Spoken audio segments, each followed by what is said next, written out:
June 4th, 1943. Railroad Street, Mexia, Texas. The pencil wavered in Unteroffizier Werner Burkhardt's grip as he filled a hidden diary, committing to paper thoughts that would have brought confinement if uncovered by his own superiors. The Americans must be lying to us, he told himself. No nation at war on two fronts could live with such plenty. Yet the view from the carriage window mocked 3 years of propaganda. Bright electric light burned in every farmhouse, on every street corner, in every shop window, a starry map of illumination thrown across the Texas plains well after 10 at night. Back home, blackout orders had dimmed the Reich since 1940. Even before the fighting, barely a fifth of German farms had power. Here, in a country Nazi broadcasts had described as decadent and spent, electricity seemed to course like water. When the train finally stopped, 1,150 veterans of Rommel's Afrika Korps stepped down, and not from cattle wagons or freight cars, but from cushioned Pullman coaches with dining service and sleeping berths. The entire town had turned out to watch. None of them knew they were witnessing the opening move in a profound shift in prisoner psychology, a methodical unmaking of Nazi certainties, driven not by lectures, but by the spectacle of American production. The arithmetic of victory was being drafted, not only in plans and maps, but in output tallies that would obliterate assumptions these men carried about foes, homeland, and cause. The collapse had begun on May 13, 1943, in Tunisia. General Jürgen von Arnim, who had replaced Rommel, surrendered together with roughly 250,000 Axis troops, German and Italian. Tallies shifted as stragglers gave up over several days. The desert's most seasoned German fighters, men who had chased the British to Egypt and earned Montgomery's grudging respect, were now captives. Among them was Hauptmann Friedrich Radke, Iron Cross First Class, veteran of France, twice wounded in North Africa. His diary, later found in the National Archives, would give historians a meticulous account of how captivity in America altered German minds. The journey from defeat to discovery began at Oran in Algeria. As Radke and tens of thousands of others waited behind wire for ships, American efficiency began cracking their preconceptions. The U.S. Army processed thousands daily, with an organizational thoroughness that outpaced anything the Wehrmacht had mustered at its height. Identity cards were photographed and filed, medical checks completed, inoculations given, Geneva Convention rights explained in fluent German by American officers trained precisely for this task. The first true shock, however, was the food. Obergefreiter Hans Merler, taken with the 21st Panzer Division, wrote to his mother months later that in the Oran cage they ate better than during 6 months of desert fighting. White bread, real coffee, meat twice a day. Many thought it was a stunt. They did not yet understand these were standard rations. The ships that would ferry them across the Atlantic were themselves steel lectures in American capacity. A Liberty ship like the SS Robert E. Peary had been assembled in 4 days, 15 hours, 29 minutes at Kaiser shipyards in Richmond, California, a figure that sounded like fantasy to any German who had not seen the yard clocks. At peak, 3 such ships slid from ways every day. After delivering cargo to distant ports, they returned not empty, but with human loads, carrying upward of 30,000 prisoners per month by the summer of 1943. The 2-week crossing offered Phase 2 of the demolition. Feldwebel Kurt Zimmermann of the 90th Light Division kept letters that survived the war. He noted that the crew threw away more food waste each day than his company had received in a week during the Africa Endgame. Americans tossed half-eaten steaks, whole loaves of bread, gallons of milk judged to have sat too long. They did it openly, without pointed showmanship. It was not mockery. It was indifference born of surplus. The ships themselves became floating classrooms. Guards talked. POWs learned there would be 2,110 Liberty holes in all, each with 250,000 parts, components coming from dozens of states. Engines were built in separate factories, standardized cylinders united at ports that barely existed 2 years earlier. Lieutenant Colonel Wilhelm von Steuben, scion of a Prussian line that had fought since Frederick the Great, later wrote that as they neared the American coast, he watched a radar antenna sweeping above the bridge. The Germans had believed radar was scarce and precious, perhaps the domain of the British and a few specialized German units. On this cargo vessel, it was simply part of the kit. He realized then that Germany might already have lost. August 2nd, 1943. Norfolk Naval Base. First sight of America tore away the last rags of myth about a feeble industrial republic. The base sprawled over 4,300 acres. Docks ran for miles. Cranes loaded and unloaded dozens of ships at once. In a single day, the port moved more tonnage than Hamburg in a week. Gefreiter Johann Weber, once a Ruhr factory hand, counted 47 cargo ships in motion or at moorings. Each crane lifted what would have taken a dozen men and teams in Germany. They moved under electric power, smoothly and without the coal smoke that choked German works. Prisoners were formed up for the march to waiting trains. They passed parking lots thick with civilian automobiles, hundreds belonging to dock workers. In the Reich, private cars were a status marker for the well-off and party faithful. The people's car, promised since 1934, remained a poster dream. Fewer than 1,000 had been delivered to ordinary civilians. Here, laborers drove themselves to work. But the greatest surprise still waited at the platform.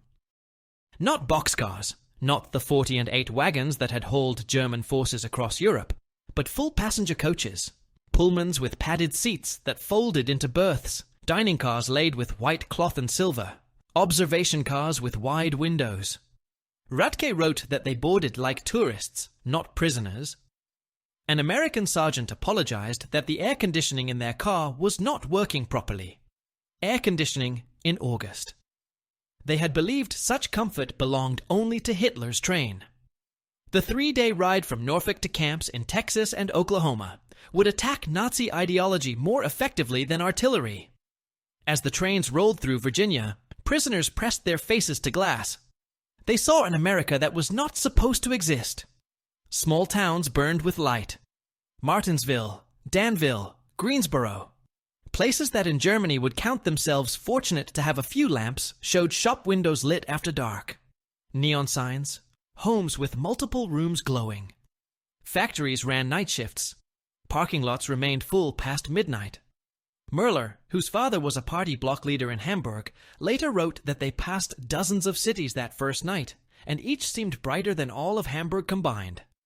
Guards said this was normal, that most American towns had been electrified since the 1920s. He called the guard a liar. The man shrugged and told him to keep watching. In Roanoke, the train stopped for coal and water. The prisoners watched railwaymen perform in half an hour what might have taken 2 hours in Germany. Automated loaders, electric pumps, mechanized lubrication. Every step suggested a level of mechanization they had not expected to see so broadly applied. More unsettling still was the casual wealth on display. Workers wore leather boots, priced beyond a German laborer's reach. They drank Coca-Cola from glass and dropped the empties into bins without a glance.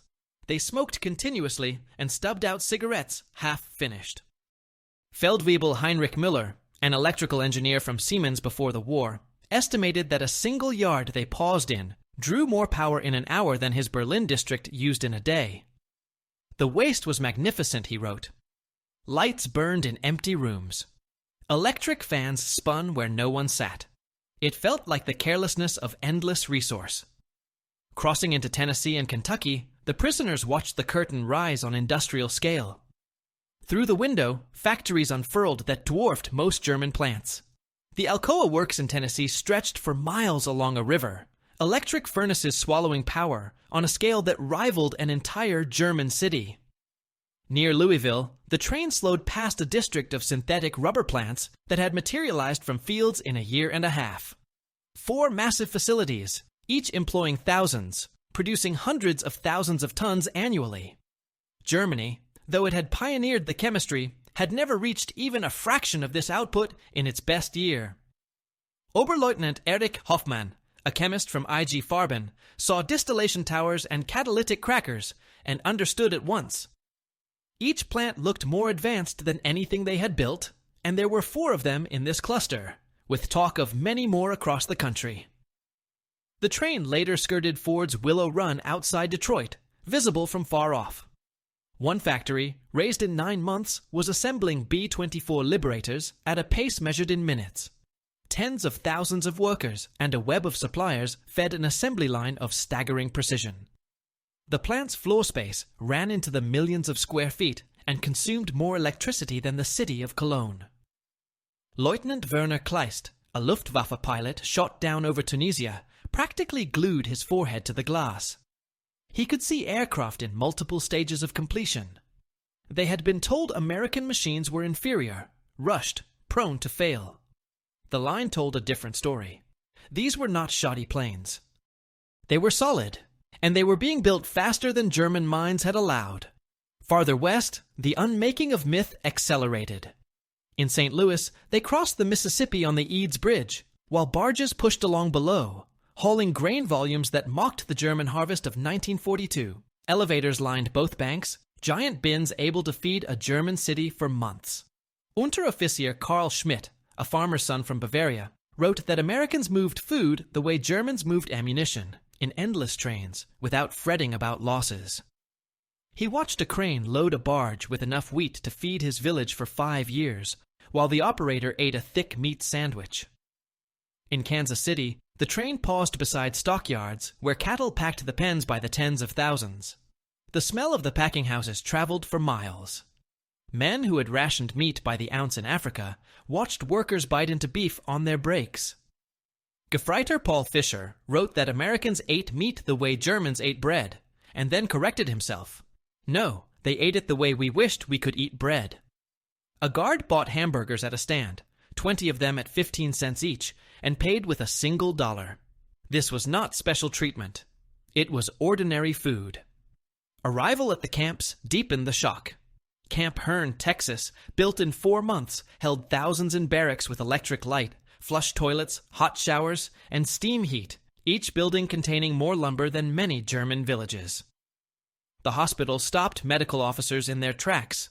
Oberarzt Dr. Friedrich Bauer, chief surgeon of the 164th Light Division, found a facility better equipped than many German civilian hospitals. X-ray machines, surgical instruments, pharmaceuticals that had been scarce in the Reich since 1941 were stocked as standard issue for enemy prisoners. They had penicillin, Bauer later testified, a miracle drug Germans had only heard whispers about, and it was used freely, even for minor infections. German soldiers were dying for lack of basic sulfa, while Americans treated prisoners with their newest medicine. The kitchen told its own story. Prisoners assigned to cook saw walk-in refrigerators, electric mixers, automated dishwashers, and gas ranges built to feed thousands. Daily rations included fresh milk, eggs, meat, vegetables, white bread, quantities German civilians had not seen since before 1939. Feldwebel Otto Krebs, once a hotel chef in Munich, wrote that they threw away more food in a day than his family had seen in 3 years. Not spoiled food, simply surplus. Regulations required preparing extra to guarantee full portions for all, and the remainder was discarded. He wept as he scraped good bread into garbage. By September 1943, labor shortages drew POWs into American fields and factories. The decision, driven by necessity, proved more destructive to Nazi ideology than any handbill. Groups rode out daily to work sites, moving through the heartland without blindfolds or restricted routes. They saw everything: the miles of corn and wheat, factories humming on 3 shifts, stores with full shelves, parking lots filled with cars, homes with refrigerators and radios. At a cotton gin outside Houston, Unteroffizier Herbert Lang watched one machine process in an hour what his village could have handled in a month. Power came from a rural electrification project that had brought service to the vast majority of Texas farms by 1943. The farmer who owned the gin was no grandee. He was simply a farmer, and he had electricity, running water, a truck, a car, a tractor. His workers, including black laborers, unwrapped lunches that contained more food than German workers saw in a week. And nothing about it seemed unusual. Every farm they passed looked similar. In Nebraska, prisoners assigned to sugar beet crews saw mechanization redraw agriculture. A single combine could do the labor of 100 men. Fields ran to the horizon, some larger than entire Bavarian districts. Farmers spoke casually about yields that sounded like fantasy to German ears. A teenager drove a tractor worth more than a lifetime of a smallholder's savings, and shrugged that it was not even a particularly good one. His father was waiting on a better model from John Deere. In factories, the revelations cut even deeper. Geneva rules kept prisoners out of direct war production, but their labor in auxiliary industries freed Americans for military work and gave Germans a front-row seat to a level of automation that challenged everything they believed. At a Campbell soup plant in New Jersey, they watched lines that handled more tomatoes in one day than a German facility managed in a month. The place ran with a reduced workforce of women and older men because younger workers were in uniform, yet output surpassed peacetime levels. Stabsfeldwebel Ernst Wagner, who knew food processing from before the war, noted electric conveyors, automatic fillers, steam cookers that treated hundreds of cans at once. A single elderly woman oversaw controls that in Germany would have demanded dozens of workers. She did her job while listening to a radio and sipping coffee. Near Detroit, prisoners unloading coal at a power plant could see the River Rouge complex across the water. The vast city of industry employed roughly 100,000 workers, producing jeeps, aircraft engines, and tanks. Its appetite for electricity exceeded that of major German cities. Gefreiter Franz Kellner wrote of parking lots filled with workers' cars. In Germany, even officers rarely owned automobiles. Here, factory hands drove themselves, and guards claimed some families kept two, one for commuting and one for home use. The Germans thought it taunting exaggeration, until the traffic at shift change proved the point. By winter 1943, the accumulation of sites and statistics produced what American intelligence officers began calling ideological collapse syndrome. The Special Projects Division of the Provost Marshal General's Office recorded growing numbers of prisoners asking for American newspapers, books, and classes. Major Paul Newland reported in December that prisoners had stopped arguing when presented with production figures. They had seen too much to deny. The loudest Nazis fell quiet. They still professed loyalty to Germany, but spoke of victory less and less. Camp newspapers created by prisoners themselves mapped the change. Der Ruf at Fort Kearny in Rhode Island shifted from defiant nationalism to pieces on democracy, economics, and rebuilding. Editors who were screened as anti-Nazi found readers increasingly open to their themes. Lieutenant Hermann Goertz wrote that the caricature of America as a mongrel, weak society controlled by conspirators, had evaporated. Day by day, he saw instead an organized and astonishingly powerful nation. A new blow to ideology came with Italy's surrender in September 1943. Italians who cooperated formed service units, moved into better quarters, received higher pay, and gained more freedom. German prisoners, who had long treated Italian allies with contempt, watched those men now working openly with Americans, eating in restaurants, some courting American women. Hauptmann Friedrich Schultz wrote that even in betrayal, the Italians were treated with a dignity Germany had rarely extended to its friends. The democracy they had been taught to despise looked unexpectedly honorable. Christmas brought the most jarring proof of American abundance and civility. Churches and civic groups sent hundreds of thousands of packages to German prisoners. Boxes held cigarettes, candy, toiletries, and games. Local communities tried to invite prisoners to holiday dinners, though regulations curtailed most visits. At Camp Hearn, a Methodist choir sang carols in German. Women from the town sent cakes and cookies. Boy Scouts delivered handmade cards. For men reared on a racial creed that celebrated hardness and scorned compassion for enemies, such gestures landed with disorienting force. Oberleutnant Walter Müller, whose brother had died in the bombing of Hamburg, wrote that Americans knew they were hosting enemies and still chose charity, not staged theater, but sincere kindness. Only a people utterly confident in victory, he thought, could be so generous. The holiday meal confirmed the lesson. Turkey, ham, mashed potatoes, gravy, vegetables, pies, ice cream. Quantities of food unseen in Germany since before the Great War.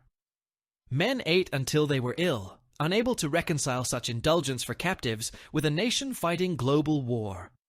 Feldwebel Hans Ritter wrote that they ate like kings, better than generals, better than party officials. Guards insisted that the spread was nothing special.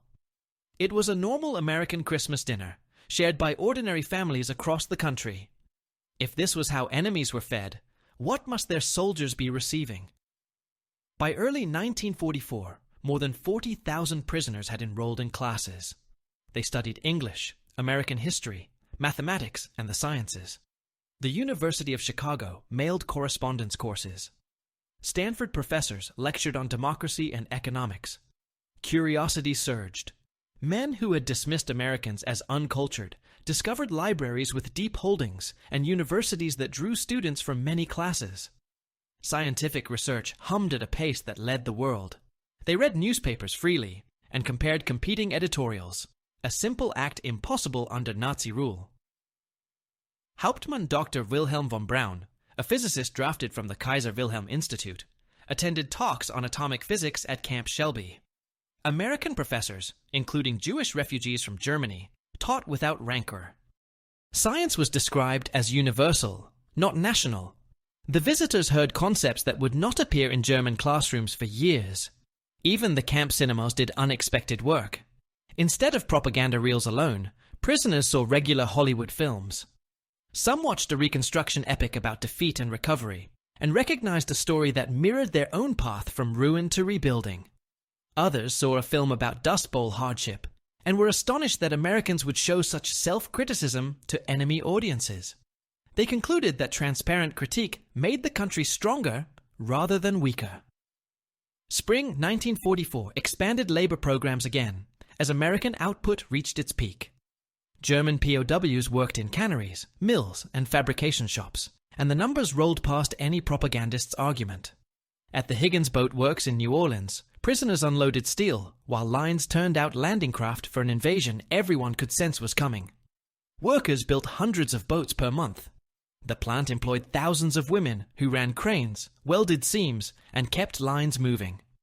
Stabsfeldwebel Kurt Zimmermann wrote about women at controls, black workers operating complex machinery, teenagers drilling plate. Everything Nazis had called impossible in a democracy was happening, around the clock, 7 days a week. In Ohio, prisoners saw a steel plant pour 10,000 tons a day. Blast furnaces glowed without pause, fed by trains from ore ranges and coal fields.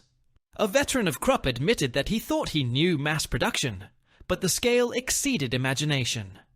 He watched more steel splash onto floors in spillage than his old shop could produce on a good day. Workers grumbled about overtime while still meeting quotas that forced German managers to rely on coercion. The summer harvest delivered a final agricultural tutorial. Across the Midwest, German crews watched machines shear grain on a continental scale. In Kansas, single farms produced more wheat than entire provinces of the Reich. Combines swept 100 acres in a day. Elevators could hold volumes greater than Germany had imported in a year. Unteroffizier Franz Weber, from East Prussia, wrote that one American farmer with modern equipment accomplished the labor of 100 German peasants. He saw aerial photographs of wheat fields stretching by the 1,000 square miles, and concluded that even catastrophic losses would not imperil American supply. In California, orchards reached to the horizon. Perfectly edible fruit was discarded for blemishes. Entire crops were sometimes plowed under to stabilize prices. For men from hunger regions, this was a shattering sight. Gefreiter Otto Schulz asked guards if the surplus could be sent to Germany, and heard patient explanations of price supports and logistics. The waste, he realized, was not mockery, but policy enabled by abundance. June 6, 1944, brought news from France, and with it the last fragments of denial broke apart. The scale of the Normandy landings, measured in thousands of ships and aircraft, and in hundreds of thousands of men, showed an organizational capacity beyond German dreams. Camp theaters screened newsreels within days. Germans watched endless columns of vessels, saw artificial harbors float into place, and heard figures for daily tonnage landed across open beaches. Scenes of their own homeland under pressure drove home what many had already suspected. Oberst Friedrich von Steuben recorded that the war was lost, and with it, the ideological project that had promised mastery through will and blood. Against American trucks and rails, they had sent horses. Against automatic weapons, they had sent courage. Against an economy of abundance, they had sent slogans. Yet the most corrosive force against Nazism remained American humanity. The stereotype of soft sentiment collapsed into respect for a confident mercy. When Gefreiter Hans Müller received a Red Cross telegram about his son's death in Hamburg, the camp commander delivered it in person and offered condolences. When Lieutenant Paul Fischer's wife wrote that she could not feed their children, American church groups assembled packages and sent them to Germany. The distinction between regime and people was not a mere talking point.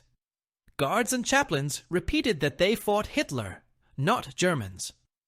The difference, once dismissed, began to feel real. In the hospital wards, German doctors consulted with American staff, adopted new techniques, and used advanced equipment they had never touched before. Men received surgeries that in Germany were reserved for elites. Mental health was treated with counseling rather than punishment. Attempted suicides were met with therapy, not beatings. Dr. Bauer wrote that such care for enemies revealed a confidence they had never understood, a strength that did not require cruelty. By March 1945, the quiet re-education effort had produced outcomes that surprised its architects.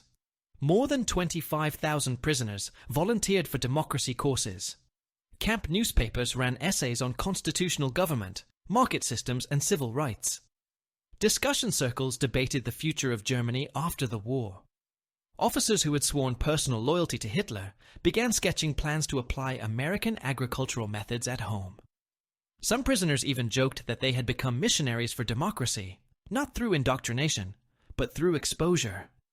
They had watched ordinary citizens live better than aristocrats and drew inevitable conclusions. American officials sometimes worried the pendulum was swinging too far. Requests to stay in the United States multiplied. Prisoners built friendships with locals, and, in time, marriages would arise from correspondence. The turning point that confirmed moral defeat came with liberation footage from German camps. At first, many refused to accept what the film showed. Then testimonies, photographs, and letters from home forced recognition. Men who had clung to a sense of German honor amid military defeat confronted the collapse of that last refuge. What they had fought for was not only beaten, it was wrong. A company commander wrote that they had imagined themselves bearers of civilization and discovered instead that they had been its vandals. The Americans they had called weak had modeled what civilization meant. As the fighting ended in May 1945, repatriation loomed. The prisoners had eaten better as captives than as soldiers. They had been treated with a restraint and dignity that embarrassed comparisons with their own system. The last months behind wire were spent preparing for return to ruins. American authorities organized vocational training, agricultural instruction, and political education. Word spread about post-war plans to rebuild rather than punish. Some prisoners learned about a policy that would later be called the Marshall Plan before the public announcement. They understood that the intent was to lay foundations for recovery, not to salt the ground. They carried home a working knowledge of how a democratic industrial society functioned and a conviction that reconstruction was possible. Many of those men would play roles in the rebuilding of West Germany. Diplomats, ministers, engineers, and farmers would later testify that their first lessons in modern scale and methods had come not from German universities, but from kitchens, workshops, fields, and classrooms inside American camps. The years after their return proved how deeply that education had taken root. Between 1945 and 1946, more than 370,000 German prisoners sailed home from American soil. They stepped onto docks in a Germany divided and starving, yet many carried journals, notebooks, and habits of thought that pointed toward a different future. They had seen how a free society could weld efficiency to compassion, how prosperity emerged from cooperation rather than command. Historians would later argue that the seeds of Germany's democratic revival were sown not in lecture halls or political offices, but in those American camps where former enemies had learned by observation. The evidence of their change emerged quickly. Former captives wrote articles for the new German press, urging moderation, tolerance, and economic reform. Local officials in the Western zones discovered that returned POWs often possessed the most practical understanding of modern industry and agriculture. Men who had milked Texas cows or repaired American tractors brought back first-hand experience with machinery that was still rare in Europe. Prisoners who had taken part in re-education programs spoke of democracy not as theory, but as lived practice. They had seen guards obey laws, not personalities. They had watched free citizens debate their government without fear. Some found themselves quietly defending American motives in conversations with skeptical compatriots. They insisted that the Allies truly intended reconstruction. They had seen Americans invest money and effort even in their captives' health and training. To Germans accustomed to the logic of vengeance, such behavior seemed almost unbelievable. Yet for the men who had lived in camps like Herne, Shelby, and Como, it had been daily reality. Many rose to prominence in the Federal Republic that took shape by decade's end. Hans Kroll, once a prisoner in Mississippi, became ambassador to the United States. Walter Hallstein, who had lectured fellow captives on law and economics, helped found the European Economic Community. Rudiger von Weckmar, held in Texas, served as West Germany's permanent representative to the United Nations. Agricultural reformers introduced American methods of soil conservation and mechanized harvest learned during forced labor on Midwestern farms. Industrial managers adopted the scheduling and quality control systems they had observed in American plants. Their memories became the unspoken curriculum of the Wirtschaftswunder. We learned that prosperity came from freedom, not conquest, Kroll later wrote. We saw that democracy created wealth, that diversity brought strength, that treating workers well increased production. These lessons, learned as prisoners, built the new Germany. Historians now describe the German POW experience in America as one of the most effective re-education programs in modern history. It succeeded without coercion, without indoctrination, by replacing ideology with evidence. Every working light bulb, every full plate, every functioning toilet became a quiet argument against Nazism. American abundance did the teaching. By simply being visible, it dismantled the myth of decadence that had sustained Nazi pride. Numbers tell the scale of that invisible campaign. Out of 371,683 German prisoners, fewer than 1% ever tried to escape, and none permanently succeeded. Post-war surveys found that 95% rated their treatment as good or excellent. More than 70% said captivity had changed their worldview for the better. Camp libraries circulated thousands of books, 30,000 learned English. 8,000 took university correspondence courses. Hundreds earned vocational certificates. When the camps closed, correspondence continued. Tens of thousands of letters passed between former prisoners and American families. Some friendships lasted decades. A few blossomed into marriages. By 1985, on the 40th anniversary of the war's end, over 500 former German prisoners returned to Texas for a reunion. They came with wives and children to show them the place where, as many said, their real education had begun. Hans Wecker, once an enlisted man at Fort Robinson and later a physician in Maine, told the gathering that life in the camps had been better than his childhood in pre-war Germany. We discovered running water, central heating, and enough food. But more than that, we discovered dignity.